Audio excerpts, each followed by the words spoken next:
नमस्कार, वंदे गो मातरम। Animal helpline करुणा foundation के Facebook page पे और बाकी सभी डिजिटल प्लेटफॉर्म पे आप सभी का स्वागत और अभिवादन है। जैसा कि आप सबको विदित है कि आप पूरे विश्व के करीबन 3.25 लाख लोग हमारे साथ जुड़ गए हैं। सभी का हम बहुत बहुत स्वागत और अभिवादन करते हैं और पूरे हृदय से उनका शुक्रगुजार भी करते हैं। जितने भी दर्शक ये लाइव में हमारे साथ जुड़े हुए हैं उनसे मैं करबद्ध प्रार्थना करता हूं कि ये पूरी जो लिंक है उसको ज़्यादा से ज़्यादा शेयर कीजिएगा, फॉरवर्ड कीजिएगा फेसबुक पे, व्हाट्सएप पे, ट्विटर पे, इंस्टाग्राम पे, टेलीग्राम पे या जितने भी आपके प्लेटफॉर्म से सभी पे शेयर कीजिएगा। क्योंकि आज हमारे बीच में ऐसी एक महान हस्ती आई हुई है जिन्होंने पूरी गौ सेवा क्षेत्र का आयाम बदलने में एक महत्वपूर्ण भूमिका अदा की है। मैं बहुत बहुत स्वागत और अभिनंदन करता हूं हमारे साथ जुड़े हुए सुनील मानसिंह जी, जो खास नागपुर से आज हमारे बीच पधारे हुए हैं। नागपुर में गो विज्ञान अनुसंधान केंद्र वैश्विक प्लेटफॉर्म पे ख्यातनाम है, उनके वो संचालक हैं। और गो आधारित अर्थव्यवस्था और गाय को सिर्फ धार्मिक दृष्टिकोण से नहीं, पर उसकी सामाजिक महत्ता, उसकी आर्थिक महत्ता, उसकी शैक्षणिक महत्ता, उसकी वैद्यकीय महत्ता, उसकी पारिवारिक महत्ता। और गाय हम जैसे मानते हैं ना कि हमारा जो यंग जनरेशन है वो ऐसे मानती है कि भाई गौ सेवा का मतलब क्या है कि घास खिलाना, दान देना। तो हकीकत में गाय एक धन कैसे है, गाय एसेट कैसे है, ऐसे कई विषयों पर पिछले 30 सालों से वो कार्य कर रहे हैं। बहुत सारी मेडिसिन भी उन्होंने पंचगव्य से बनाई हुई है। और हमारे शास्त्रों में जो विधान है गोमय बसते लक्ष्मी, मीन्स की गोबर में लक्ष्मी का निवास है, वो निवास कैसे है वो भी पूरे विश्व में सबको समझाने के लिए प्रयत्नशील है। यूएसए में भी उन्होंने कई सारी पेटेंट्स भी ली हुई हैं। तो मैं सुनील जी आपका बहुत बहुत अभिनंदन करता हूं कि आप अपने व्यस्त समय से समय निकाल के हमारे सभी दर्शकों के लिए पधारे हुए हैं। सबसे पहले मैं उनसे प्रार्थना करूंगा, वैसे वो अपना परिचय देना मुनासिब नहीं समझते हैं, फिर भी मैं थोड़ा प्रेमाग्रह करूंगा कि थोड़ा अपना परिचय दें और खास करके अपना जो केंद्र है उसके बारे में। हम 1 महीने पहले हमारा सौभाग्य था कि वो पूरे केंद्र के दर्शन करने का हमको लाभ मिला। मैं उनके ही शब्दों में ये सब सुनने से अच्छी हम सबको जानकारी भी मिलेगी। मैं उनसे ही प्रार्थना करता हूँ कि वो थोड़ा हमारे दर्शकों को बताए। स्वागत सभी हमारे दर्शकगण, हमारे मिताली जी जो ये साक्षात्कार का उन्होंने प्रयोजन किया है, हमारे लिए सौभाग्य का विषय है। देखिए, हम लोग भारत में हैं और भारत ने सारे, केवल भारत को ही, दुनिया को बहुत सारे संदेश दिए। और गोवंश तो हमारे जीवन का आधार रहा है। ये मैं कुछ फोटो बता रहा हूँ, ये हमारे देश की नस्लें रही है। कोई समय देश में 100 से ज्यादा नस्लें थी, अभी भी 65 से ज्यादा उपलब्ध है। अपने वैज्ञानिकों ने अभ्यास किया। इसको हमने हमारे जैसे गिर, साहिवाल, थारपारकर, अंगोल, कांकरेज, गवड़ा, लाल सिद्धि, लाल कंधारी, देवनी, डांगी, खिलार, ऐसे अलग अलग प्रजातियां हैं। ये गोधन बोला गया, इसको कामधेनु, गोमाता, और ये देश की जीवन व्यवस्था का, अर्थव्यवस्था का आधार रही है। लेकिन कुछ दुर्भाग्य रहा थोड़ा। हम लोग, आपको पता है कि बहुत साल गुलामी के स्थितियों में रहे, तो गोवंश को लोगों ने थोड़ा दरकिनार किया, थोड़ा उसके पर्याय ढूंढने लगे, क्योंकि हमारे ऊपर कुछ अंग्रेजियत का प्रभाव बढ़ गया। हम गोबर गोमूत्र की जगह यूरिया, फॉस्फेट यानी कीटनाशक खाद, इसकी तरफ बढ़ गए, रासायनिक खेती की तरफ। और इसके साथ इसके बैल की जगह ट्रैक्टर लिया है। दूध कोई भी भैंस का आएगा, जर्सी का आएगा, कोई विदेशी गोवंश का, तो कोई प्रकार का हमने उसमें विवेक का उपयोग नहीं किया। हम वो जैसे तैसे सब अंधानुकरण करने लगे। अब स्वतंत्रता के 75 वर्ष होने की स्थिति में अब सबको ध्यान में आ रहा है कि हमारे आज़ादी के 75 वर्ष, या फिर अब आज़ादी को नए रूप में और वास्तव में हम स्वतंत्र हो रहेगा। तो अब थोड़ा सा सबको ध्यान में आया, पूरी दुनिया अब समझने लगी कि रासायनिक खेती जानलेवा साबित हो रही है। बड़े बड़े वैज्ञानिक बताने लगे कि यदि ये रासायनिक खेती चालू रही तो धरती पर जनजीवन का अस्तित्व संकट में आ जाएगा, यानी केवल मनुष्य का नहीं, पशु, पक्षी, प्राणी, वनस्पति का। तो मैं जिस केंद्र से आता हूँ उसका नाम गो विज्ञान अनुसंधान केंद्र देवलापर नागपुर में है। ये भारतीय देशी गोवंश, ये जो गोवंश है इसके ऊपर व्यापक रूप से अनुसंधान करने का, वास्तव में ये भारत सरकार का होना चाहिए था, लेकिन वो ऐसा कुछ हुआ नहीं। तो संयोग से इसी केंद्र को कुछ जिम्मेदारी मिली। ये लगभग 27 वर्षों से विश्व दूध परिषद द्वारा संचालित है। कि भारतीय गोवंश, और उसमें भी चूंकि हमने कालांतर में ध्यान नहीं दिया, तो लगभग हमारे देश में 70-80% गोवंश बिना दूध का है, जिसको लोग नकारा है, अनप्रोडक्टिव, या फिर आगे सरकारी भाषा में फिट फॉर स्लॉटर, कत्ल के लिए उपयुक्त, ऐसा मान लेते थे। तो इसकी उपयोगिता सिद्ध करना और इसको वैज्ञानिक ढंग से, क्योंकि विज्ञान का युग है, तो इसके अलग अलग पक्षों पर काम किया। और इसमें 3 बहुत बड़े मुख्य विषय हैं। पहला तो गोवंश आधारित खेती। खेती में गोवंश के बिना हम यदि विचार करेंगे तो खेती हो नहीं सकती। यदि हमको शाश्वत सफल टिकाऊ खेती, सेंद्रीय खेती, और अभी तो माननीय प्रधानमंत्री जी ने बता दिया किसान क्या है, दोगुना करना है, किसान को खेती में सफल बनाना है और हमारी जमीन को उपजाऊ बना रखना, तो उन्होंने बता दिया यूरिया गोबर का उपयोग बढ़ाओ। तो जैविक खेती पहला विषय है कि गोवंश आधारित, उसमें बैलों का भी उपयोग बढ़ेगा, गोबर गैस सारी चीजें आएगी, देशी बीज का महत्व बढ़ेगा। दूसरा पंचगव्य आयुर्वेद, क्योंकि जैसे हमारे नस्लों का विषय ऐसे ही पंचगव्य आयुर्वेद। अब ये पंचगव्य आयुर्वेद यानी जो हमारी कंधे वाली, कपूत वाली हमारी गोवंश है, बड़े चित्र आप देख सकते हैं, ये हमारे अलग प्रजातियां, इनके गोबर गोमूत्र दूध दही घी छाछ से बनने वाले उत्पाद, यानी वो शास्त्र में है, चरक संहिता, सुश्रुत, वाग्भट, इन सब ग्रंथों का अभ्यास करके जैसे गोमूत्र का अर्क बनाया, गर्भवती बनाई, ऐसे कई उत्पाद, अभी तक लगभग 47 उत्पाद उसको लाइसेंस मिल गया। और ये जीवन रक्षक औषधियों के रूप में सामने लगी, यानी जिनको औषधि कोई मान नहीं रहे थे, अब वो ध्यान में आ रहे हैं कि ये जीवन रक्षक औषधियों के रूप में। इस पर सघन रूप से बड़े वैज्ञानिक काम कर रहे हैं, जैसे कृषि में कृषि वैज्ञानिक, पशु वैज्ञानिक, वैद्य, डॉक्टर्स, ये सारी टीम इसमें काम कर रही है।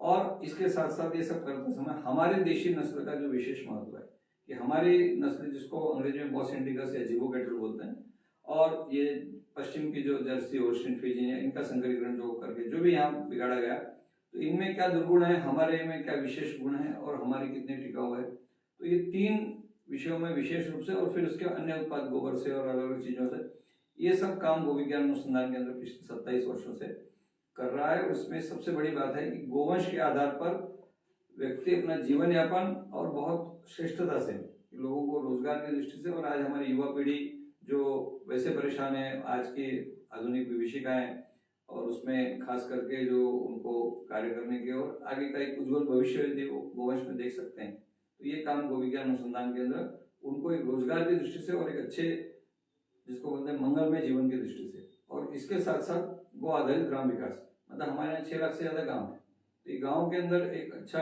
क्योंकि आज आप सब देख रहे हैं कि 1.25 साल से ज्यादा हो रहे हैं, अब हम दूसरे साल में प्रवेश कर रहे हैं, कोरोना का तीसरी लहर, और इस सब पूरा दुनिया जैसे बहुत संकट के साये में है।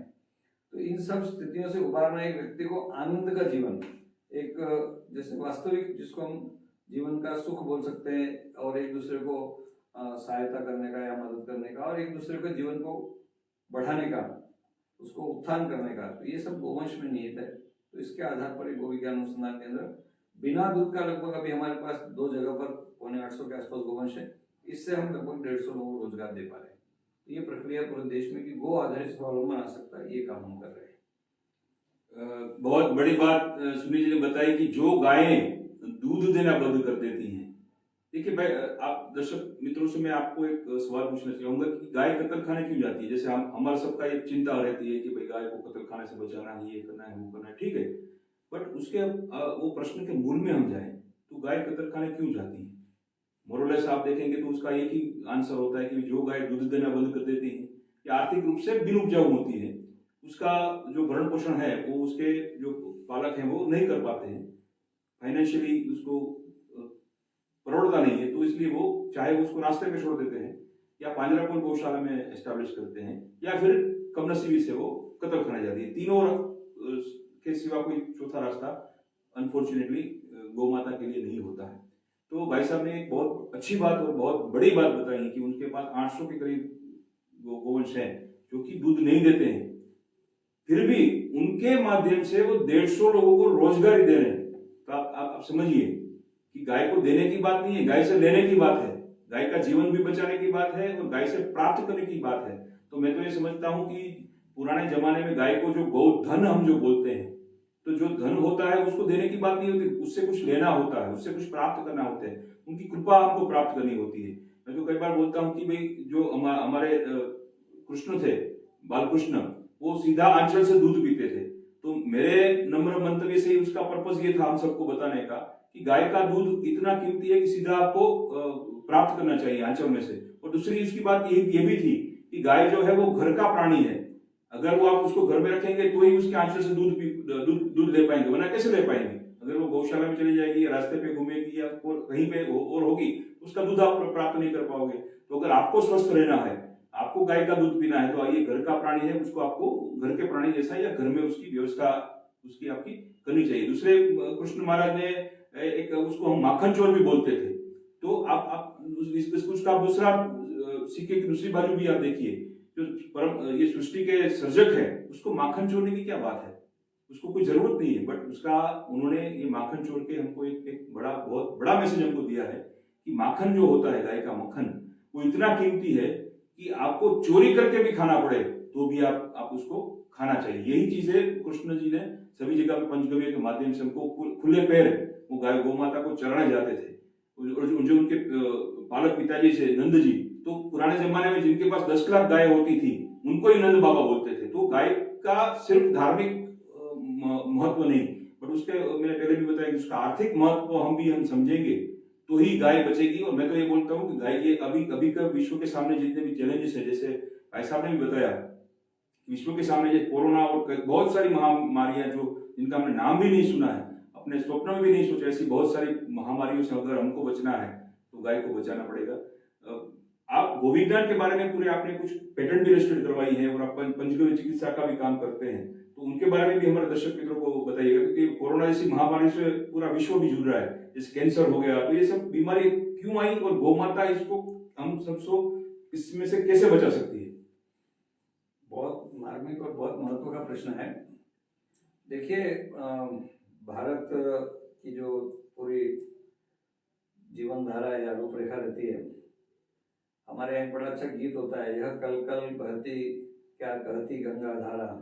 ये तो निर्मल धारा, तो गोवंश का जो महत्व हमारे शास्त्रों ने बताया है, ये हम जो गोवंश देख रहे हैं, हमारे शास्त्र ने बहुत गहरी बातें उसमें बताया। गोमय वसते लक्ष्मी, गोबर में लक्ष्मी का वास है। गोमूत्र वसते गंगा, भागवत में लिखा है कि गोमूत्र में गंगा का वास है। अब गोबर गोमूत्र को हम यज्ञ में लेपन कर रहे, उनसे छिड़काव कर रहे, पंचगव्य का प्राशन कर रहे, तो हमने गोबर गोमूत्र को सबसे ज्यादा महत्व दिया। दूध तीसरे नंबर पे, दूध का महत्व है कम नहीं है, लेकिन दूध तीसरे नंबर पे। अब गौ विज्ञान अनुसंधान केंद्र को यही जिम्मेदारी थी कि गोबर गोमूत्र का महत्व बढ़ाना है और गोबर गोमूत्र के महत्व को पुनर्स्थापित करना है, क्योंकि इसको पश्चिम की सोच ने वेस्ट बोल दिया, तथाकथित जैसे शरीर से निकला हुआ पदार्थ, और जबकि ये जीवन देने वाले होते हैं, ये हमारी बहुत बड़ी अमूल्य निधि है। तो पेटेंट की बात जैसे आपने की, तो मैं पेटेंट से शुरुआत करता हूँ कि गौ विज्ञान अनुसंधान केंद्र जब कार्य शुरू हुआ, ये कार्य 1994 दिसंबर से शुरू हुआ, और हमारे श्याम जी उस समय प्रमुख होते थे, कुछ वैज्ञानिक सबको जोड़ा और बहुत तेजस्वी थे, तो उन्होंने उस समय पंचगव्य की कुछ औषधियाँ कुछ चिकित्सा केंद्र से शुरू किया। 1997 में पंचगव्य की दवाइयों का लाइसेंस दिया। ये हमारी लिस्ट आप देख सकते हैं, और ये सब हम लोग आपको जिनको वेबसाइट पर बाकी सब भी उपलब्ध रहेगा, ये पूरी पंचगव्य की औषधियाँ। तो गोमूत्र अर्क बनाया, तो पहले लोगों को लग रहा था गोमूत्र ये क्या औषधि है, तो शरीर से निकला हुआ, जो लाइसेंस देने वाली व्यवस्था है अधिकारी वो, अरे वो तो इनको तुच्छ, कोई मानने को तैयार नहीं थे। फिर भी थक हार कर जब उनको पता चला कि ये शास्त्रों के आधार पे है, उसको लाइसेंस दिया। लेकिन लाइसेंस के पहले जब इसका अनुसंधान शुरू हुआ, तो गोमूत्र आयुर्वेद में लिखा है कसेला, कड़वा, तीखा, पचने में हल्का, क्षारीय, उष्ण, तीक्ष्ण, पाचक, अग्निदीपक, मल का भेदन करने वाला, पित्तल, मेधाकारक, किंचित मधुसारक, लेखन, बुद्धिप्रद, कफ, वायु, कुष्ठ, गुल्म, उदर, पांडुरोग, किलाश, शूल, अर्श जिसको बोलते हैं, खाज, खुजली, आम ज्वर, अनावायु, कास, मलस्तम, कब्जियत, और पेट के रोग, माता बहनों के रोग, सब तरह के लगभग रोगों पे काम करता है। ये आयुर्वेद में लिखा। तो 2000 के बाद जब डॉक्टर गुणाजी माशेलकर, जो पद्म भूषण पद्मविभूषण, वो सब वैज्ञानिक संपर्क में, डॉक्टर मुरली मनोहर जी उस समय जोशी जी विज्ञान मंत्री होते थे, तो सीमैप भारत सरकार की बड़ा संस्थान है लखनऊ, वहाँ पर सन 2000 से गोमूत्र पर काम शुरू हुआ। तो उनके ध्यान में आया कि ये औषधि की उपलब्धता जो हमारे शरीर में एंटीबायोटिक या बाकी औषधियाँ हैं, उसका 2 से 80 गुना प्रभाव बढ़ा रहा है, यानी वो 2 से 80 गुना कम लेनी पड़ी। और साथ साथ में ये भी ध्यान में आया कि इसमें एंटी कैंसर, कर्क रोग को रोकने की ताकत है, कर्क रोग को नष्ट करने की, यानी कैंसर को नष्ट करने की भी ताकत। तो वहीं से 3 पेटेंट एक के बाद एक हो गए। पहला 2002 में हुआ, जिसमें ध्यान में आएगी गोमूत्र में एंटीबायोटिक, एंटी फंगल, एंटीबैक्टीरियल वो गुणधर्म है, और फिर एंटी कैंसर भी है। इसके बाद नागपुर के नीरी में भी यही अभ्यास आगे हुआ, अलग दिशा से हुआ। तो ध्यान में आया कि ये चुनकर कैंसर कोशिकाओं को मार रहा है और चुनकर अच्छी कोशिकाओं को पुनर्जीवन कर रहा है। अब ये बात को सब दर्शक बड़े ध्यान से समझेंगे जिस गौमूत्र को आज भी करोड़ों लीटर रोज का बहकर जा रहा है, लेकिन आज ये काम आगे बढ़ गया तो लाखों लीटर रोज खप रहा है या रोज उपयोग हो रहा है। भारत में 10-20 रुपए से लेकर 50 रुपए लीटर तक गौमूत्र बिकने लगा है। गौमूत्र अर्क 350 से 500 रुपए लीटर बिक रहा है। मतलब जिसको लोगों ने तुच्छ समझा था वो कोरोना भी ठीक कर रहा है, कैंसर भी ठीक कर रहा है, चिकनगुनिया भी ठीक कर रहा है, स्वाइन फ्लू और तरह तरह के पेट के रोगों से लेकर कब्जियत से लेकर कितने रोग बोलेंगे। केवल 2 स्थितियां हैं, पेट में अल्सर है और गर्भवती माताएं हैं। गर्भवती माताओं को 1-2 दिन पहले लेना है सामान्य प्रसूति के लिए, बाकी सारे रोगों पर काम कर रहा है। तो ये इतना बड़ा विषय है कि आज जैसे अभी हम वर्तमान संक्रमण की बात करेंगे, आपने देखा पूरी दुनिया समझ रही है कि पश्चिम वालों ने अल्कलाइन वाटर बनाया, यानी क्षारीय जल जिसको बोले सामान्य भाषा में, और गौमूत्र अपने आप में अल्कलाइन है, 8.5 से 14 उसका पीएच होता है। और हमारे सौभाग्य से जहाँ हम राजकोट में बैठकर बात कर रहे हैं, जूनागढ़ में गोलकिया जी ने अभ्यास किया, वो बायोकेमिस्ट्री के बड़े अच्छे प्राध्यापक जूनागढ़ विश्वविद्यालय, कि वहाँ गौमूत्र पर उसका पीएच 8.5 से 14, तो बोले इसमें सारे बैक्टीरिया डिजॉल्व हो जाते हैं, यानी वायरसेस उसमें टिक नहीं सकते। तो अपने आप में वो गौमूत्र अपने आप में एंटीवायरल है। ये गौमूत्र का इसका सत्व और अर्क आप देख सकते हैं, ये अपने सामने है। ये वरदान के रूप में और लगभग हजारों वैद्य इसका उपयोग कर रहे हैं। ये गोबर से और उसके जो थोड़ा सा जिसको हम बोलेंगे गोबर का रस और उससे धूपबत्ती बनी, अगरबत्ती बनी है, ऐसे धूपबत्ती बनी है। ये मोबाइल के ऊपर एंटी रेडिएशन की चिप है, इसका भी अभ्यास आगे चल रहा है, इसमें और बहुत अभ्यास करना है।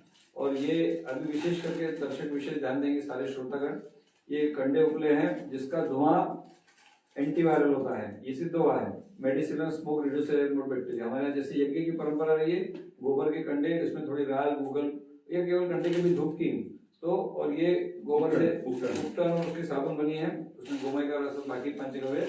तो ये सारे उत्पाद जो हैं ये बहुत सी गौशालाएं बना रही है। हमको इसका विज्ञान समझना है और इसमें बहुत ज्यादा महत्व की बात है। आपको बता दूं, मैं पहले जब हम औषधि की बात करें उसके पहले थोड़ा खेती से शुरू कर दूं कि गौमूत्र का कीट नियंत्रक फसल रक्षक, उसके भी पेटेंट कई देशों के हो गए कि कोई पेस्टिसाइड, इंसेक्टिसाइड, फंजीसाइड है ना, कीटनाशी, फफूंदनाशी और फिर आजकल खरपतवार नाशी, किसी की आवश्यकता नहीं। केवल गौमूत्र से खेती और उसमें गोबर से केंचुआ खाद या गोबर गौमूत्र गुड़ से अमृत पानी और फिर अभी गोकृपा अमृतम, इन सब के प्रभाव से किसान जो 25 से 50 हजार प्रति एकड़ खर्च कर रहा था उसका काम 600 से 1000 में हो रहा है। बंगाल में हमारे गोसेवा परिवार के माध्यम से वहां पर जो काम चल रहा है, मैं उसका फोल्डर आपको बताता हूँ कि उसमें लगभग 15 पूर्णकाली के माध्यम से 1 लाख लगभग किसानों को लाभ, और उसमें खास करके 1000 गाँव के ऊपर ऐसे गाँव में बड़ा परिवर्तन हो रहा है। बंगाल ऐसे हम मध्य प्रदेश, महाराष्ट्र, तिरोड़ा, मध्य प्रदेश में बड़वा, ऐसे कई जगह सैकड़ों गाँव में गो आधारित ग्राम विकास के काम चल रहा है, यानी किसानों का भी खर्च बच रहा है और सबसे बड़ी बात उनका 2, 5, 10 हजार महीने का चिकित्सा का खर्च शून्य पर आ रहा है। तो ये गोबर गौमूत्र जिसमें पंचगव्य के 2 मुख्य पदार्थ हैं बहुत बड़ी भूमिका निभा रहे हैं, जिसको अब तक हम पूरा एक प्रकार से शेयर वेस्ट बोलेंगे, इसके ध्यान नहीं दे रहे थे। तो इस तरह के पेटेंट, ये जागृति इसलिए थी गोवंश जो किसान बोझ समझ लेता है या उसको बेच देता है और दूध नहीं दे रहे तो उसको अनप्रोडक्टिव यानी अनुत्पादक मान लेता है, तो उसके मन में अब ये ध्यान में आ रहा है और ये बड़े प्रमाण में जैसे बोलते हैं मैसिव मूवमेंट कि बहुत लोगों को अब इसका विश्वास हो गया। बिना दूध का गोवंश भी किसान लेने लगा है, उसका पालन करके किसान ये बोलता है ये गोवंश हमको पाल रहा है, हम नहीं पाल रहे। मतलब उसको अब कोई बाहर से रासायनिक खाद्य कीटनाशी की जरूरत नहीं, उसको चिकित्सा के लिए वो पंचगव्य आयुर्वेद जो हमारी भारतीय जो पद्धति है ये, और ये हमारी चिकित्सा पद्धति, इसको अपनाकर वो स्वस्थ और आनंद के जीवन की तरफ बढ़ रहा है। तो इस तरह के पेटेंट हम आगे देते जा रहे हैं। उसमें कहीं देशी गाय के घी का, जैसे पंचगव्य घी बड़ा वो एंटी एपिलेप्टिक, मृगी रोगनाशक है, एंटी कैंसर, तो ऐसे भी कुछ पेटेंट्स अपने वैज्ञानिकों ने लिए हैं। देशी गाय का दूध साहिवाल का, उसमें कुछ विशेष स्ट्रेंस मिल रहे हैं जो खेती के लिए, क्योंकि हमारे यहाँ पंचगव्य का खेती में उपयोग बताया है, दूध का भी बताया, छाछ का भी बताया, तो दूध का भी पेटेंट उसके बैक्टीरियल स्ट्रेंस का डॉक्टर नोटिया जी ने लिए। तो इस तरह से विस्तार ये इसलिए किया गया कि हमारे करोड़ों की संख्या की जो जनता है वो लाभान्वित हो, हम हमारे अंतिम किसान यानी जिसको औसत एवरेज मार्जिनल फार्मर बोलते हैं वो किसान लाभान्वित हो, ये काम उस दिशा में बढ़ रहा है। जैसे कि सुनील जी ने बताया कि गौ माता हमको सब कुछ दे सकती है, इसलिए वो माता है। सिर्फ गाय का, अभी गाय जो रास्ते पे है उसका एकमात्र रीजन हम स्थूल संदर्भ में देखें तो उसका एक ही रीजन है कि हमने सिर्फ उसकी धार्मिक महत्ता स्वीकार की है। बट वो प्लास्टिक खा रही है, कत्ल खाने जा रही है, गौशाला पांजरापुर में है, तो उसको अगर वापस उसको राजमाता स्वरूप उसकी आन बान शान वापस एस्टैब्लिश करना हो। और मैं तो वापस ये बोलूंगा कि अगर हमको बचना है, मेरे को अगर बचना है, मेरे को कोरोना से बचना है, मेरे को स्वाइन फ्लू से बचना है, मेरे को जोहर से बचना है, कोई भी बीमारी, कैंसर से भी बचना है। आप सभी दर्शकों को मालूम होगा, ऑस्कर फर्नांडिस जी वो राज्यसभा के सांसद जब थे तब उन्होंने बोला था कि मेरे जो कैंसर के, वो तो कितने सांसद है तो सभी जगह पे पूरे वर्ल्ड के डॉक्टर उनकी ट्रीटमेंट के लिए तैनात होते थे, फिर भी उन्होंने बोला कि मेरा कैंसर जो था वो सिर्फ गौमूत्र से उसका इलाज हो पाया। तो ऐसे बहुत सारे ऐसे दर्दी भी हैं, लाखों करोड़ों की संख्या में, जिनकी इतनी भी बीमारियां, जो भी बीमारियां हो, तो मैं तो सभी पूरे विश्व की जो 700 करोड़ जो पॉपुलेशन है, वो ये कोई धर्म का विषय है ही नहीं है कि कोई गौ माता सिर्फ सनातन धर्म वालों की माता है, ऐसा भी नहीं है।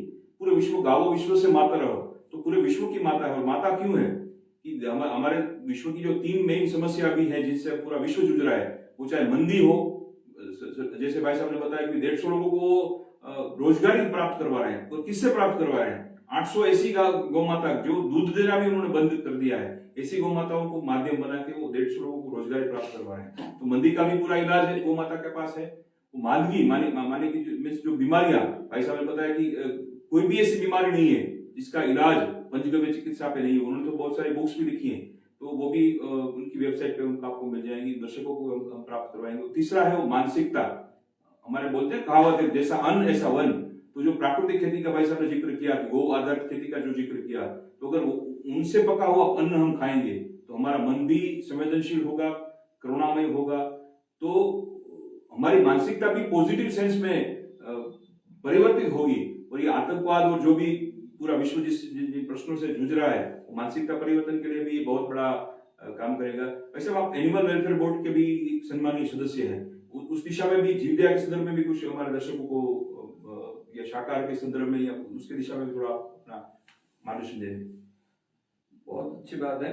पहले तो जो मीता जी ने बताया 2 बातें बहुत गंभीर, मैं पहले बता दूं सबको, क्योंकि हमारे शास्त्रों पर, क्योंकि हमारे आज के अंग्रेजियत के दुष्प्रभाव में हमारे शास्त्रों को हम समझ नहीं पाते। भागवत में लिखा है गौमूत्र 108 बार लिया तो अंतःकरण शुद्ध होता है। ये अन्य कोई शास्त्र, क्योंकि वो इतने गहरे शास्त्र रहे। याज्ञवल्क्य स्मृति में दिया है पंचगव्य से कर्म क्षय होते हैं। ये 2 बातें ध्यान दीजिए।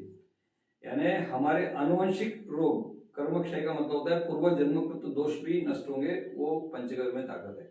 और हम तो ये देख रहे हैं कि उसके हर एक गव्य में, देशी गाय के गोबर का रस, वो भी दवा होती है, गोमूत्र दवा है, दूध दही घी छाछ दवा है।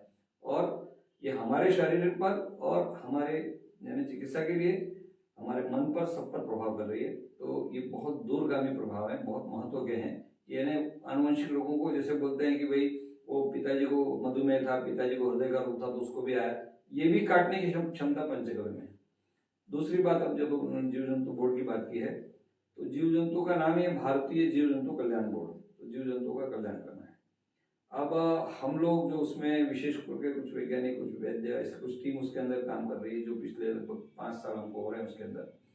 अभी 6वां साल शुरू हो गया एक प्रकार से।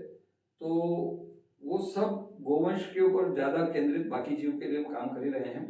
गोवंश क्योंकि सारे सृष्टि के जीवों का प्रतिनिधि है। गोवंश सुरक्षित रहा, जैसे हम अभी गवे की बाकी बात कर रहे हैं, पहला काम तो जैविक कृषि का और फिर उसके गोवंश की उपयोगिता का। तो जीव जंतु बोर्ड गौशालाओं को मदद करते रहा है। गुमानमल जी लोढ़ा सन 1999-2000 में उसके अध्यक्ष रहे। उन्होंने आदर्श गौशाला ऐसी कल्पना रखी कि जो गोबर गोमूत्र का उपयोग करें, उनको आदर्श गौशाला नाम दिया। तो आज देश में 5-6 हज़ार से ज्यादा गौशाला, वैसे तो और भी ज्यादा, लेकिन इतनी पुरानी बोलो है जिनका न्यास है, जिनकी व्यवस्था है, तो ये गौशालाएं सक्रिय होती है, स्वावलंबी बनती है। और ये कम से कम 100 गाँव को प्रभावित जो कर सकती है कि 100 गाँव आसपास के क्षेत्र के चुने, उसके ऊपर गोवंश आधारित व्यवस्था लागू करने का प्रयास। तो भारत में 5-6 लाख गाँव तो ये गौशालाएं गोद लेकर, या उसके ऊपर पूरा स्वावलंबन का एक संदेश। तो गौशालाओं के माध्यम से जो सकारात्मक प्रभाव, रचनात्मक, जैसे हम बोलते हैं स्वावलंबी स्वाभिमानी भाव जगाना है। तो जीव जंतु बोर्ड इन गौशालाओं को मदद करके, इन गौशालाओं के माध्यम से गाँव का स्वावलंबन, यानी जीव जंतु बोर्ड की इतनी बड़ी ताकत है। हम उस तरफ आगे बढ़े हैं। हमारे उसके अंदर बैठकों में सब चर्चा भी हो रही। और उन गौशालाओं को हम आगे बढ़ाने का प्रयास करें कि जो अपने बलबूते पर अपने पैर पर खड़े होकर, एक तरफ तो किसान को गोवंश बिना दूध का दे रहे हैं, पकड़ा हुआ बचा रहे हैं, और स्वावलंबी साथ साथ में कर रहे हैं, दोनों चीजें, कि बिना दूध का गोवंश की उपयोगिता सिद्ध करना और किसान को ये बताना है कि बिना दूध का भी वो फिलहाल लेगा तो उसको कोई बोझा नहीं, उसके लिए वरदान हो सकता है। तो ये सब काम जीव जंतु बोर्ड अपने माध्यम से, और उसमें फिर ऐसी कुछ प्रशिक्षण की व्यवस्था, जैसे नागपुर में देवलापार में हम कर रहे हैं, ऐसी कई गौशालाएं अच्छा प्रशिक्षण दे रही हैं कि ये जो भ्रांतियां थी कि गोवंश का केवल दूध के लिए उपयोग या दूध की मशीन, ऐसा जो पश्चिम में सोच लिया कि turning cows into biotech milk, इसको बदलना था कि गोवंश दूध दे रहा है या नहीं दे रहा, वो सदैव उपयोगी है।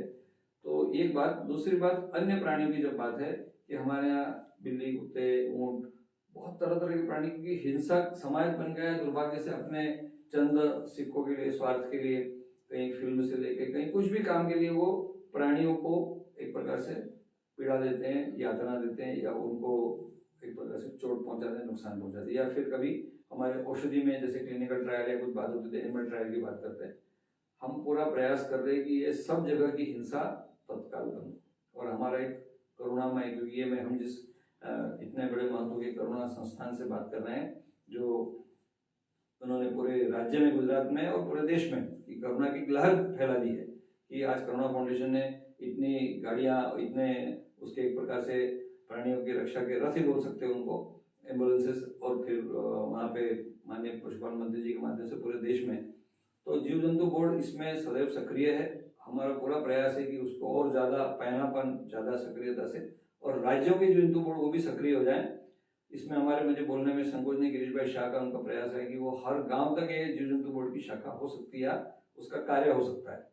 तो हम प्रयास कर रहे हैं कि इसका संदेश पूरा नीचे तक, बहुत गहराई तक जाए, यानी खंड, प्रखंड, या जिसको बोलते हैं तालुका, ब्लॉक लेवल से नीचे तक। तो ये गोवंश रक्षा, उसके साथ साथ सारे प्राणियों की, क्योंकि चींटी से आती है, हमारे पूर्व अध्यक्ष सत्यपाल जी गुप्ता का बड़ा अच्छा बोलना था, चींटी से आते तक सबकी रक्षा हमको करनी है। और चूंकि सृष्टि संतुलन का विज्ञान गो विज्ञान है, और सृष्टि में सबको रहने का अधिकार है, हमको जीवन देने का हमारा कर्तव्य है, जीवन लेने का किसी का अधिकार कभी भी नहीं हो सकता। तो ये जो हिंसक समाज, इसमें एक और चीज बहुत महत्व की बता दूं कि गौमूत्र जो लोग सेवन कर रहे हैं, उनकी शराब की आदत भी छूट रही है। बहुत जगह बड़े प्रमाण में मांसाहार भी, क्योंकि उसमें सात्विक बुद्धि आ रही है, तो मांसाहार भी कम हो रहा है। तो हम समानांतर रूप से, जब जैविक कृषि का संदेश, क्योंकि जैविक कृषि बढ़ेगी तो स्वभावतः एक अच्छा आहार मिलेगा, और लोग जो गलत, ये जिसको बोलते हैं मांस भक्षी बन रहे, मांस आहार नहीं बोल सकते, आहार है नहीं वो, तो वो मांस भक्षण बंद हो। और ये प्रयास भी समानांतर रूप से कि एक सात्विक, सबल और एक अच्छे स्वस्थ समाज का निर्माण हो, ये भी काम आगे चल रहा है। सुनील जी ने एक बहुत बड़ी अच्छी बात बताई, जो मेरे दिल को स्पर्श कर गई, कि जैसे उन्होंने बोला मांसाहार शब्द ही गलत है, मांस कभी आहार हो ही नहीं सकता, उसका सिर्फ भक्षण हो सकता है। तो बहुत बड़ी आपने बात बताई। सुनिए, आपके वहाँ पे बहुत सारे शिविर भी लगते हैं, जो जहाँ पूरे विश्व से लोग आते हैं, ये गो आधारित अर्थव्यवस्था का प्रशिक्षण के लिए। तो मैं अंत में आपसे विनती और प्रार्थना करूंगा कि आप अपना उस केंद्र का पूरा एड्रेस भी देवे, अपना नंबर भी देवे, और उस प्रशिक्षण शिविर के बारे में भी बताएं कि किसी को इस तरह के गो आधारित उद्योग की स्थापना करनी हो, गृह उद्योग की स्थापना करनी हो, तो कहाँ और कैसे कॉन्टेक्ट करें, और कहाँ पे उसका आपका पूरा आदेशन दें। देखिए, गो विज्ञान अनुसंधान केंद्र ये नाम है, एक कामधेनु भवन महल नागपुर, उसका पिन कोड 440032 यानी 440032, ये नागपुर का महल मध्य भाग है। ये इसकी वेबसाइट भी है goviggyan.com, बड़ी सरल वेबसाइट है। और इसका केंद्र या गौशाला जो है, जहाँ पूरे उत्पादन, सारी चीजें, प्रशिक्षण होता है, वो देवलापार गाँव है। नागपुर के महल से 71 किलोमीटर देवलापार, ये नागपुर जबलपुर राष्ट्रीय महामार्ग पर है। तो गो विज्ञान अनुसंधान केंद्र की जीती जागती शाखा, वहाँ पर लगभग 80 एकड़ में सारा कार्य चल रहा है। जैसे आज हम 15-20-25 मिनट में जो चर्चा कर रहे हैं, आप सबको ध्यान में आए कि गोवंश का ज्ञान कितना गहरा है, कि 5 दिन का प्रशिक्षण जब देते हैं तो 3 विषय मुख्य रूप से, कि गोवंश, देशी गोवंश का क्या महत्व है, जैविक खेती का क्या महत्व है, पंचगव्य चिकित्सा, और इसका तात्विक या जो व्यवहारिक चिंतन, और सीधा प्रत्यक्ष हम क्या क्या कर सकते हैं, क्या बना सकते हैं, प्रैक्टिकल ट्रेनिंग, और उसका जो थियोरेटिकल अप्रोच बोलिए, ये सारी चीजें, ये 5 दिन में गागर में सागर भरने का प्रयास होता है। लेकिन इतना विश्वास से बता सकते हैं कि पिछले 27 साल में लगभग 30-35 हजार लोग इसमें अलग अलग रूप में प्रशिक्षित हुए, और आज बहुत बड़ी संख्या देश में इससे कार्य करने वाले। मैं कुछ उदाहरण बता दूं कि जैसे हमारे एक प्रभु सिलीगुड़ी में है, वो मच्छर कॉइल, धूपबत्ती ऐसे कुछ चीज बना के लगभग 3-4 करोड़ रुपए का वार्षिक व्यवसाय कर रहे हैं। बहुत सामान बढ़िया। ये एक मतलब ऐसे हजारों युवा हो गए, 2-4-5 साल से लेकर 10-20-50 लाख और करोड़ तक उनका वार्षिक टर्नओवर व्यवसाय, यानी कृषि, गौरक्षा, वाणिज्य, वैश्य कर्म स्वभाव में साकार हुआ। और गोवंश अब कहीं बोझ नहीं कर रहा। और इसके प्रभाव जैसे हमने कई जगह जेल में गौशालाएं, कई जगह अभी हम कृषि विज्ञान केंद्र को बदलने का, कई गौशालाओं को, तो ये कार्य गो विज्ञान अनुसंधान केंद्र प्रशिक्षण रूप में करता है और प्रयास करते हैं कि इसका हम लेखा जोखा भी लें। जैसे हमारे अभी मैंने पते बताए, वैसे वेबसाइट पे हमारे govigan.com है, हमारे बाकी के ईमेल, फेसबुक जो भी चलता है। मेरा व्यक्तिगत नंबर जो बहुत जरूरी, जो लोगों को कोई भी कार्य के लिए फोन करना हो, वैसे नागपुर के कार्यालय का नंबर विशेष रूप से ध्यान रखेंगे, 0712 0712 2772273, ये हमारा मुख्य नंबर है। दूसरा एक और है 2734182, यानी 27341182, 0712 कोड नागपुर का। मेरा व्यक्तिगत नंबर जो बहुत जरूरी है, क्योंकि मुझे देश भर से वैसे ही फोन आते हैं, लेकिन आपको बहुत आवश्यक है, जरूर बात करेंगे, 94 221 9422 01324। तो मैं देश में मुझे भ्रमण होता है, नागपुर का, देवलापाल का केंद्र, अन्य भी अपने कुछ शाखाएं खड़ी हुई है। मुख्य आप सबसे आग्रह है कि इस विषय की गहराई में जाकर, क्योंकि आज चूंकि हमारे मित्तल जी का बहुत मंगल भाव रहता है कि ये जन जन तक पहुंचे। शिव पार्वती जी एक संवाद था गो तंत्र, उसमें बताया शिव जी ने पार्वती जी को गो मंत्र प्रकट करने से फल देते हैं। आज हम कुछ चीजें आपके सामने रख रहे हैं, ईश्वर की एक अनुकंपा है। आप सबसे आग्रह रहेगा कि इसकी गहराई को समझें और सबसे पहला काम ये करें कि रोज गोवंश को कुछ खिलाएं। हम लोग, हमारे पास देशी गोवंश सामान्यतः देश में दुरावस्था है कि कचरे के ढेर। आज भी मैं राजकोट जब प्रवेश कर रहा था तो स्टेशन से जब हम गाड़ी वाकानेर की तरफ से आ रही थी, तो पहले सुबह प्रातःकाल में 4 बजे के थोड़ी बाद में हम अंधेरे में देख रहे थे, तो कचरे के ढेर के पास गोवंश बैठे थे, गाय बैठी थी। तो गोवंश हमारा यत्र तत्र कहीं घूम रहा है, हम कुछ ना कुछ उसको रोज खिलाएं। गाजर, केला, ककड़ी, जो भी हमारा कच्चा आहार है, रोटी बहुत तो खिला रहे, रोटी उसका मुख्य आहार है। कुछ गोवंश को थोड़ी बहुत रोटी खिला सकते हैं, लेकिन ज्यादा प्रमाण में हमको चारा या कच्चा आहार। शास्त्र ने बोला है, गाय के सुबह दर्शन किए तो सारे पाप नष्ट हो गए। गाय की परिक्रमा सारे ब्रह्मांड की परिक्रमा है। गाय के चरणों की धूल मस्तक पे लगाई, सारे तीर्थों में स्नान का पुण्य मिलता है। गोग्रास देने वाले को बहुत विशेष ज्ञान भी प्राप्ति, और गोभक्त के लिए कुछ भी दुर्लभ नहीं है, शास्त्र बोलता है। और गाय के सींग को स्पर्श किया और जब मस्तक पे लगाए, पद पद पर विजय होती है। तो ये चीजें प्रयोग रूप में करें, आपके जीवन के कष्ट संकट दूर होंगे, आपको नई कल्पनाएं आएंगी और गोवंश के विषय में कुछ कार्य करने की प्रेरणा। क्योंकि हम लोग बोलते हैं हमारे सामान्य भाषा में, जीवन पुष्प चढ़ाने निकले माता के चरणों में, कि हमको, हम दिन चार रहे ना रहे, तेरा वैभव अमर रहे मां। देखिए, हम बोलने के लिए, भाषण देने के लिए नहीं है, हमारे जीवन में हमको कुछ कर गुजरना है। भारतवासी हैं, ये वीरों का, पुण्यार्थियों का पुण्यभूमि, धर्मभूमि बोला गया, ये एक साहसी लोगों का देश रहा है, तो इसमें हमको भी कुछ योगदान करना है। ये जो इतनी बड़ी टीम, आज मुझे बहुत आनंद हुआ, पूरा कार्य जो करुणा फाउंडेशन जो पूरा काम, और इतने सारे इनके माध्यम से पात्र, चिड़ियों के घोंसले की चीजें, उनको जल की व्यवस्था, उनको चारा पानी की, कुत्तों को दाने की, कुत्तों को रोटी की, मतलब तरह तरह की जितनी व्यवस्थाएं हैं, ये अद्भुत है, अनुपम है, शब्दातीत है। ये काम हमारे हर जिले तक पहुंचे, हर गांव तक। और लोग, ये जो देश जीवदया अहिंसा प्रेमी रहा है, रहना ही आवश्यक है। तो करुणामयी और ये जो हिंसक प्रवृत्तियां और जो पश्चिम से बहुत कुछ ऐसे परोसा जा रहा है, इसको रोकना पड़ेगा।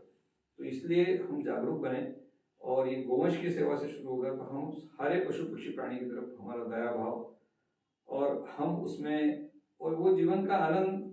जब आप कोई, मैं आपको छोटा सा उदाहरण बता दूं कि अभी डॉक्टर रघुनाथ जी माशेलकर, इसलिए मुझे बताना कि मैं भी पिछले 3-4 महीने 2 बार मिलकर आया।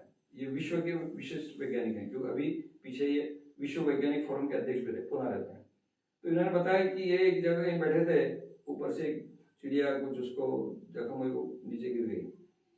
तत्काल उनकी माँ उठकर गई, उनकी माँ थी उस समय, ये बात लगभग आज के 25-30 साल से पहले की होगी, और उन्होंने जल्दी हल्दी लाकर उसका जख्म और वो समरम पट्टी, और तब माशेलकर जी एकदम हिल गए कि माँ को पूछा कि मनुष्य को तो आप हल्दी से करते, पशु भले सब में एक ही जान होती है। और फिर उनको प्रेरणा हुई, उन्होंने हल्दी का पेटेंट भी वापस लिया, यानी माँ की तरफ से उनको जो करुणा का संदेश गया। तो ये भारत की जबरदस्त परंपरा है कि हम हर एक प्राणी के प्रति हमारा एक सद्भाव रहे, और हम जिसको बोलते हैं संवेदनशील बने।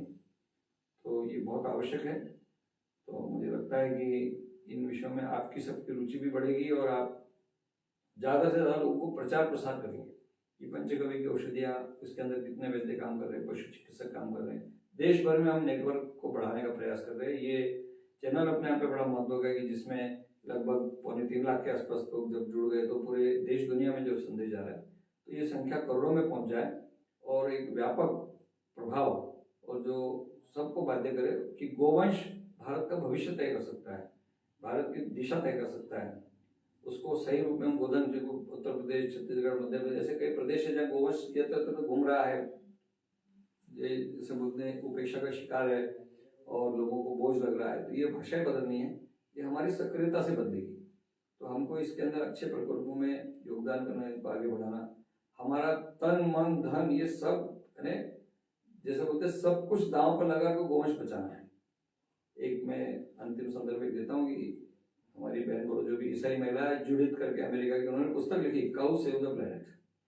और अभी पाकिस्तान में जरताज गुल करके, वो भी मुस्लिम महिला मंत्री है, उन्होंने पाकिस्तान सरकार को राजी कर लिया कि गाय के गोबर से हम वाहन चला के पूरी ऊर्जा आवश्यकता कर सकते हैं। तो पाकिस्तान गाय वर्ष बनाने की तरफ बढ़ रहा है, चीन बैल वर्ष बनाने की तरफ। ये सब वास्तविक में काल्पनिक जानकारी जो घट रहा है, जो हो रहा है। चीन के कुछ 20 प्रांतों में 5 करोड़ गोवंश कुछ बांटा उन्होंने, श्रीलंका ने गोवंश हत्या बंदी घोषित की। तो हमारे देश को भी इसमें बहुत आगे बढ़ना पड़ेगा, हम पीछे रहेंगे तो नहीं चलेगा। तो भारत को ये संदेश पूरी दुनिया को देना है, तो ये बहुत आवश्यक है। ये हमारी सबसे प्रार्थना है। जैसे कि सुनील जी ने बताया कि अभी पूरा विश्व गौ माता के महात्म्य को, आर्थिक महात्म्य को, सामाजिक, शैक्षणिक, धार्मिक, मानसिक सभी महात्म्य को स्वीकार कर रहा है। तो उस दिशा में हमने तो इसको पूरा बनाया है, तो हम उसमें पीछे न रह जाएं और गाय को बचाएं, क्योंकि गाय ही ऐसा पवित्र माता है, पवित्र प्राणी है जो हम सबको भी बचा सकता है। तो चलो हम सब साथ मिलकर गौ आधारित अर्थव्यवस्था का पुनर्निर्माण करें, भारत को फिर से विश्व गुरु बनाने की दिशा में तन मन धन से प्रदान करें। आज हमारे जितने भी दर्शक हमारे साथ जुड़े हैं, सबसे पुनः प्रार्थना है कि सब ये लिंक सबको शेयर फॉरवर्ड अपने अपने सभी सोशल मीडिया प्लेटफॉर्म पे कीजिएगा, ताकि ये गौ महात्म्य जो सुनील मानसिंह जी जैसे वरिष्ठ गौ सेवक ने हमको बताया है, उसका सब लोगों को बेनिफिट मिल पाए। आप सबका बहुत बहुत धन्यवाद। भारत माता की जय। वंदे गौ मातरम।